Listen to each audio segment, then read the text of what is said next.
Hi guys, എല്ലാവർക്കും പുതിയൊരു വീഡിയോയിലേക്ക് സ്വാഗതം. അപ്പോൾ നമ്മൾ കഴിഞ്ഞ വീഡിയോയിൽ പറഞ്ഞ നേരത്തെ തന്നെ നമ്മൾ സോളോ ടു ഇമ്മോർട്ടൽ ഒരു വീഡിയോ ഇടാണ്. ഒരു 2 ലൈൻ ബേസ്ഡ് ആയിരിക്കും ഞാൻ കളിക്കാൻ പോണത്. മിഡും അതുപോലെ തന്നെ ഗോൾഡ് ലൈനായിരുന്നു കളിക്കാൻ പോണത്. അപ്പോൾ ഫസ്റ്റ് കളി നമ്മൾ ഗ്രൈഞ്ചറാണ് ഇവിടെ പിക്ക് ചെയ്തത്. അപ്പോൾ ഫസ്റ്റ് കളിയിൽ കരീന ഓപ്പോസിറ്റ് വന്നുകൊണ്ടാണ് നമ്മൾ ഗ്രൈഞ്ചർ പിക്ക് ചെയ്തത്. കാരണം കരീനക്ക് കൗണ്ടറായിട്ട് പിക്ക് ചെയ്തതിന്. പക്ഷേ ഞാൻ ആ ടയർ ലിസ്റ്റിൽ പറഞ്ഞല്ലോ, ഗ്രൈഞ്ചറിന് എന്താക്കാൻ കഴിയില്ല, സോളോ ക്യാരി ചെയ്യാൻ കുറച്ച് പാടാണ് സോളോ മാച്ചിൽ. അപ്പോൾ ആ ഒരു ഇത് നമ്മളെന്തായാലും ഈ മാച്ചിൽ നമ്മൾ അനുഭവപ്പെട്ടിരിക്കണേ. കാരണം നമുക്ക് വേവ് ക്ലിയർ ലാസ്റ്റിക്കൊന്നും ഉണ്ടാക്കാൻ കഴിയില്ല, ചെയ്യാൻ കഴിയില്ല. നമ്മളെത്ര നോക്കിയിട്ട് നമ്മുടെ ടീമിൽ എന്തില്ല, നല്ലൊരു കളിക്കുന്ന ആളില്ല. നമ്മൾ ഫസ്റ്റൊക്കെ നല്ല കളിച്ചിരുന്നു, പിന്നെ നമുക്ക് എന്താക്കണില്ല, കളിക്കാൻ കഴിയണില്ല. ഓലാണ് ലൈറ്റ് ഗെയിമിലൊക്കെ ഫാമായതോടെ പിന്നെ നമുക്കൊന്നും ചെയ്യാൻ പറ്റണില്ല. ഓലെ പ്രത്യേകിച്ച് ലൈലൊക്കെ ലൈറ്റ് ഗെയിം കയറായതുകൊണ്ട് നമുക്ക് ഫസ്റ്റ് ഏളിയിൽ തന്നെ കളി ജയിക്കേണ്ടി വരും. അപ്പോൾ ഫസ്റ്റൊക്കെ നല്ലപോലെ പോയത് തന്നെ, പിന്നെ നമ്മുടെ ടീം ഇങ്ങനെ തോക്കാൻ തുടങ്ങി. നമുക്ക് കാണാം, ഞാൻ ഇപ്പോൾ ഇവിടെ 4-3-8 നിൽക്കുന്നത്. അപ്പോൾ യൂസോങ് ഇന്നെ മാത്രം ഫോക്കസ് ചെയ്തിട്ട് ഉണ്ടാക്കുന്നുണ്ട്, അടിക്കുന്നുണ്ട്. നമ്മളെത്ര കോംബോ വെച്ചിട്ടൊന്നും കാര്യമില്ല. നമുക്ക് ഈ ഒരു സമയം കണ്ടോളി ഗൈസ്, ഈ ഒരു ലൈൻ ക്ലിയർ എനിക്ക് ചെയ്യാൻ കഴിയണില്ല. കാരണം ഗ്രൈഞ്ചർ ലൈൻ വേവ് ക്ലിയർ ചെയ്യണമെങ്കിൽ വീക്കായതുകൊണ്ട് നമുക്ക് ഈ ഒരു കളി തോക്കേണ്ടി വന്നു. നല്ലൊരു മാർക്സ്മാനാണെങ്കിൽ നമുക്ക് അവിടെ ക്ലൗഡൊക്കെ ആണെങ്കിൽ അൾട്ടിമേറ്റ് യൂസ് ചെയ്തൊക്കെ വേവ് ക്ലിയർ ചെയ്യുന്നു. പക്ഷേ നമുക്കൊന്നും ചെയ്യാൻ പറ്റിയില്ല, നമ്മുടെ ടീമൊക്കെ ചത്തു. അപ്പോൾ ഗ്രൈഞ്ചറിനെ വെച്ച് ഫസ്റ്റ് കളി നമ്മൾ തോറ്റാണ് ചെയ്തത്.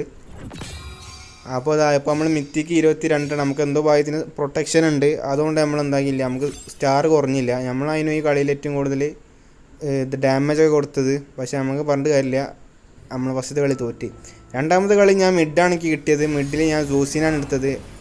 ജോസിന് അടിപൊളി ആയതുകൊണ്ട് തന്നെ നമുക്ക് ഈ കളി പെട്ടെന്ന് ഏളി ഗെയിമൊക്കെ എനിക്ക് നല്ല കൺട്രോൾ ചെയ്യാൻ പറ്റി. ഓരോ ടീമിൽ അത്ര അതിന് മാത്രം എന്തില്ല, നമുക്ക് ഭീഷണിയായിട്ട് ആരും അങ്ങനെ വന്നിട്ടില്ല.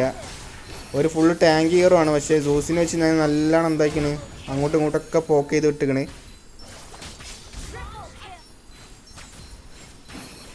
ഒക്കെ നിങ്ങൾക്ക് ഈ കളിയിൽ കാണാൻ പറ്റും. ഫ്രെഡ്രീനും അതുപോലെ തന്നെ ഈ ഹൈലോസും പാടി എന്താവുന്നുണ്ട്, നമ്മുടെ ടീമിനെ കുറേ നോക്കുന്നുണ്ട്. പക്ഷേ ഞാൻ ഫുള്ള് ഓരെ കൺട്രോൾ ചെയ്യുന്നുണ്ട്. പക്ഷെ നമുക്ക് മനാൻ്റെ ഒരു പ്രശ്നം ഉണ്ടായതുകൊണ്ട് കുറേ നേരം എന്താക്കാൻ കഴിയില്ല, പിടിക്കാൻ കഴിയില്ല. നമ്മൾ മനാൻ്റെ ബിൽഡൊക്കെ ഫുള്ള് ബിൽഡ് ചെയ്തിരിക്കണം, എന്നാലും നമുക്ക് എന്തുണ്ടാവും, മനാൻ്റെ ഒരു പ്രശ്നം ഉണ്ടാകും. പക്ഷെ കുഴപ്പമില്ല, നമ്മുടെ ടീമിൽ അതുപോലെ തന്നെ ഗ്രൈഞ്ചറിന് അടിപൊളി കളി. നമുക്ക് ഫ്രണ്ട് ലൈനർ ഇല്ല ഈ കളിയിൽ, അത് നോക്ക് ഗൈസ്. നമുക്ക് ഈ കളി ഫ്രണ്ട് ലൈനർ ഇല്ല. ആരാ ഫ്രണ്ട് ലൈനർ? ഞാൻ തന്നെ. കാരണം ജോസിനെ വെച്ച് കളിക്കുമ്പോൾ നല്ലൊരു അഡ്വാൻറ്റേജ് തന്നെയാണ്. ഓരോ ഫ്രണ്ട് ലൈനറിനൊക്കെ എന്താക്കാൻ കഴിയും, പോക്ക് ചെയ്തിട്ട് നമുക്കൊരു ഫ്രണ്ട് ലൈനറായിട്ട് എന്താക്കാൻ നിൽക്കുക. ഇതാണ് ജോസിൻ്റെ അഡ്വാൻറ്റേജ്. കണ്ടില്ല ഗൈസ്, എല്ലാവരും പിടിച്ചിടുന്നുണ്ടില്ലേ. ഭയങ്കര അന്നോയിങ് ഹീറോ ആണ്. ജോസിനൊക്കെ നിങ്ങൾക്ക് ഓപ്പോസിറ്റ് വരാണെങ്കിൽ മോനെ കഴിഞ്ഞ കഥ. ബാൻ ചെയ്യാൻ നോക്കാം എത്രയും പെട്ടെന്ന് ജോസിനൊക്കെ ഉണ്ടെങ്കിൽ. അപ്പോൾ നമുക്ക് ഈ കളി നല്ല ഇതിലാണ് പോയത്. നമ്മൾ ഏളി ഗെയിം അടിപൊളിയായിരുന്നു. അപ്പോൾ കുറച്ച് 2 കില്ലൊക്കെ എനിക്ക് അവിടെ നിന്ന് കിട്ടി. പിന്നെ ഗ്രൈഞ്ചർ സ്കൈ പീസ് ഉപയോഗിച്ചാൽ നമുക്ക് കില്ലൊന്നും കിട്ടണില്ല. പക്ഷെ നമുക്ക് അസിസ്റ്റ് കുറേ കിട്ടുന്നുണ്ട്. കുഴപ്പമില്ല, നമുക്ക് അസിസ്റ്റ് ആയാലും മതി, നമുക്ക് കളി ജയിച്ചാൽ മതി. അതാണ് നമ്മളെന്ത് ലക്ഷ്യം.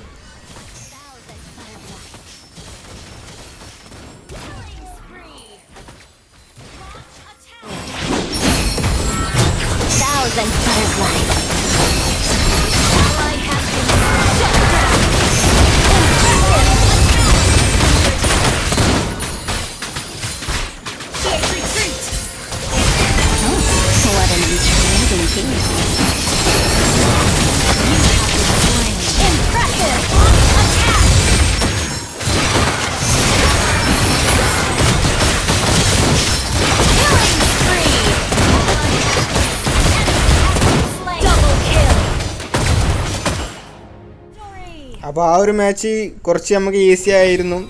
നല്ല ഈസി അല്ല, ഒരു മീഡിയം ലെവലിലാണ് പോയത്. നമ്മൾ ജോസിയും വെച്ചുകൊണ്ട് നമുക്ക് എന്തായി നല്ല കൺട്രോൾ ചെയ്യാൻ പറ്റി. ഫ്രണ്ട് ലൈനർ ഇല്ലെങ്കിലും നിങ്ങൾക്ക് ഫ്രണ്ട് ലൈനർ ഇല്ലെങ്കിൽ എന്താ, ഞങ്ങൾ മേജാണ് പിക്ക് ചെയ്യണമെങ്കിൽ ജോസിനെ പിക്ക് ചെയ്യാൻ നോക്കാം. നല്ല അടിപൊളി ഹീറോ ആണ്. രണ്ടാമത്തെ കളി നമ്മൾ വലിയൊരു മിസ്റ്റേക്ക് പറ്റി നമുക്ക് മൂന്നാമത്തെ കളിയിൽ. കാരണം നമ്മൾ പാർസനെ ഉപയോഗിച്ച് എനിക്ക് ലാസ്റ്റ് പിക്ക് ഉണ്ടായിരുന്നു. പക്ഷേ അവിടെ ഫാൻ ഉപയോഗിച്ചപ്പോൾ എനിക്ക് ഇഡോറാനെ ഉപയോഗിക്കാനുള്ളൂ. പക്ഷേ എനിക്കൊരു ഇഡോറനെ എനിക്ക് കളിക്കുന്നത് തീരെ ഇഷ്ടമില്ല. കംഫർട്ട് ഹീറോ അല്ലാത്തതുകൊണ്ടാണ് ഞാൻ ആ ഇഡോറിനെ കളിക്കുന്നത്. എനിക്ക് തീരെ കംഫർട്ടില്ല. ഇഡോറ ഒരു 1 ഷോട്ട് ഹീറോ ആയിട്ട് എനിക്ക് വലിയ ഇഷ്ടമില്ല ഇഡോറിനെ കളിക്കുന്നത്. അങ്ങനെ ഞാൻ പാർസൻ എടുത്ത്. പക്ഷേ പാർസൻ എടുത്തിട്ടോ ഫാന് ഫുൾ ടൈം നമ്മളെ കൊന്ന്. ഈ കളി ഭയങ്കര മോശം. കാരണം ഈ ഒറ്റ പിക്ക് കാരണം ഈ കളി മൊത്തം പോയി.